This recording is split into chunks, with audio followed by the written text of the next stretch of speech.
MoMo, unlike other yokai that we have researched, is unidentified in rank, food, attribute, and tribe.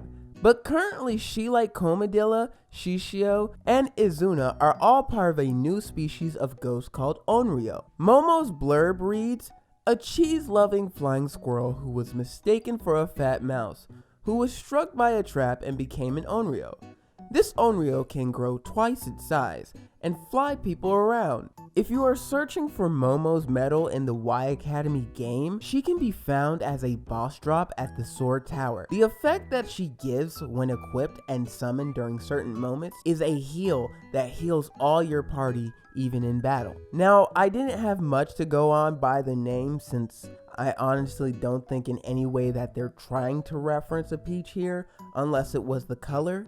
But yeah, let's get on to appearance. Now, Momo's appearance, like Let's Be Friends, is a simplistic yet cheeky design. Besides the wisp's tail, Momo is based on the animal the flying squirrel, and though they are not capable of flight, as their name suggests, they are able to glide from one tree to another with the aid of the patagium, a furry parachute-like membrane that stretches from their wrists to their ankles. The tail also provides the stability that they need in flight. Now, you would think that this is all the detail that Momo would have had, but oh no, we have more.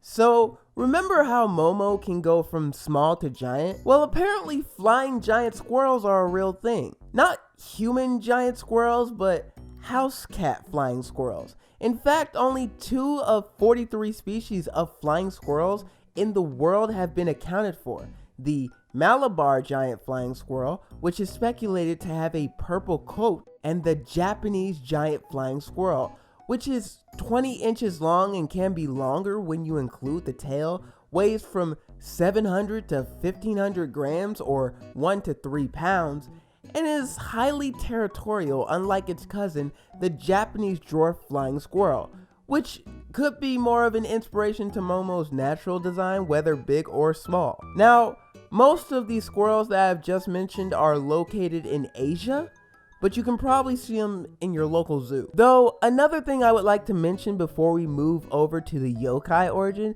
is to talk about the color choice. When I saw Momo, I thought they just plastered a color on Momo and called it a day. But apparently, this is a nod to how some flying squirrels have the ability to glow in the dark during the night. In an article written by David on Squirrel at the Feeder, according to recent research, northern and southern squirrels emit a pink fluorescent glow when exposed to ultraviolet light. This fluorescent is more prominent on their undersides than their back.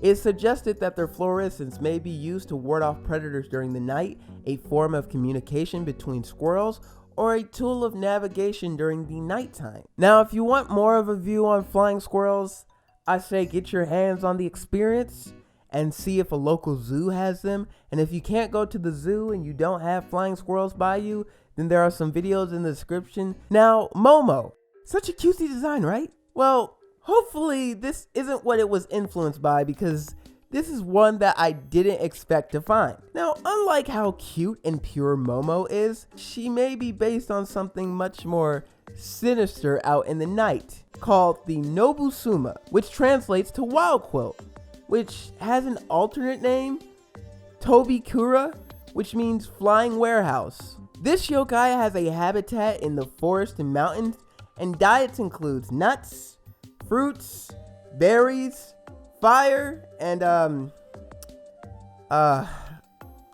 primarily blood? More like the vampire sucking blood from humans and small animals.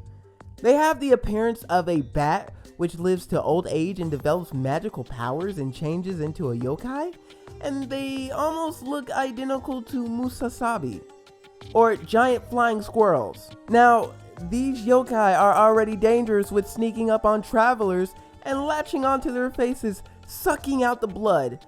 But what if I told you it gets worse with them blowing out lanterns and torches, flying back up to the night and cackling?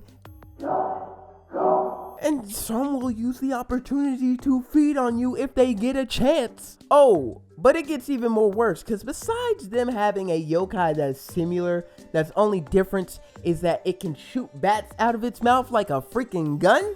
is that it can turn into an old man called a MoMo, which starts assaulting people, especially crying children. But also, they have a monkey that can suck the life force out of you while sleeping. I think it's time to move to in the media. This is the part where we gotta find out if the yokai shined or not in some media. And sadly, I'm more surprised that it didn't show up in Genkigaming no Kitaro. We start off with Demon Prince Inma, a horror anime and manga series created by Gauken, who was best known for creating Cutie Honey, Devilman, and Violent Jack. Demon Prince Inma was about 4 grown demons, which are part of a yokai patrol, searching for demons that have escaped from hell into the human world. The first episode that they have is called Nobusuma, Rot plus Suck Demon. And while the demon may not take the bat form, it does possess and suck blood from unsuspecting victims. Next, you have The Legend of the Five Rings, a card game in which you take leadership of one of the clans in Rokugani society, and you're casted in a conflict against another clan. Now, I don't know what the card does, but apparently it's connected with the Bat clan. Lastly, you have Street Fighter, which isn't something I suspect it would do, but with the character it's associated with, I'm happy we've made some progress. Ibuki is a young ninja in training from the ancient clan who would rather live a normal life of a modern female Japanese teenager. In the game, she has a special / unique move called Nobusuma, in which when in neutral or with a forward jump and 2 kicks at the same time, Ibuki can jump up in the air and glide, just like how the Nobusuma glides before it sucks out your blood. In conclusion, MoMo is aesthetically one of the pleasures to Y Academy. Whether it be the pleasure charms or her interaction with others or the fact that she's Jibanyan's voice actor. And even though I'm a bit creeped out now because this thing could just like come out at night and suck my blood, I'm hoping to see more devious yokai like this in Y Academy, even though it's canceled. Damn.